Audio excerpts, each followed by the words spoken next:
Proyek reklamasi PT Batamas di Pantai Teluk Tering Bengkong mendapat protes keras dari warga Bengkong Sadai.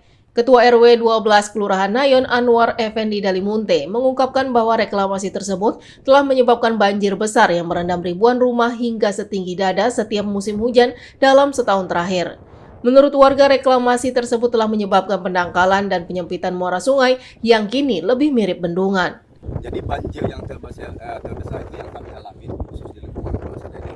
Setahun belakangan ini Pak, banjirnya lebih meninggi. Yang selama ini rumah yang nggak pernah masuk air ke dalam rumahnya itu udah banjir. Masjid kami di situ selama ini pun tak pernah kena banjir. Udah 2 kali banjir itu masuk ke dalam masjid. Akhirnya semua karpet bisa basah.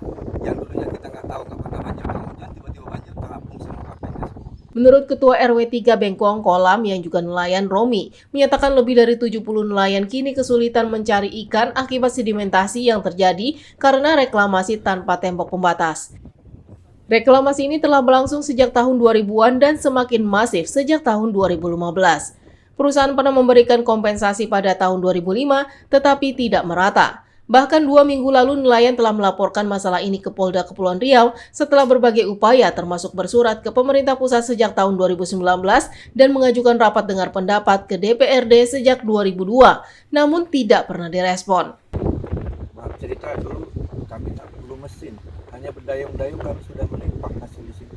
Tapi dengan adanya reklamasi ini sekarang, nyari udang 1 kilo itu udah impossible bisa dibilang, susah sekali. Karena memang terumbunya sudah banyak rusak. Yang cari ikan juga di sini kan ada nelayan kecil semua kan.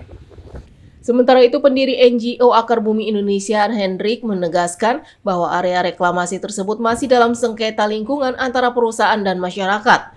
Menurutnya, PT Batamas seharusnya tidak boleh beraktivitas sebelum sengketa tersebut diselesaikan.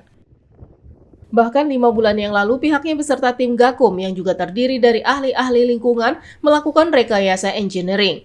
Mereka menemukan wilayah yang ditimbun adalah ekosistem karang tempat habitat ikan. Memang itu menjadi atensi kita bahwa Batam Darurat Pesisir itu memang terjadi, dan semakin tahun semakin berubah, semakin tahun semakin banyak, dan yang efeknya yang ruginya apa ya nelayan-nelayan.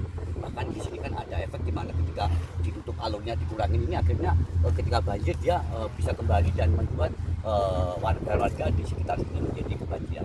Itu sebuah bukan sebuah musibah, tapi juga sebuah kesalahan di mana mestinya pemerintah juga bertanggung jawab kepada usaha.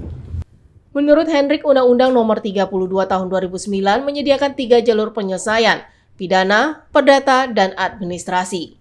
Jika ada pelanggaran berulang, perusahaan bisa dijerat pidana. Namun ia menekankan pentingnya keterlibatan KLHK agar pemulihan ekosistem dan ganti rugi tetap diperhatikan.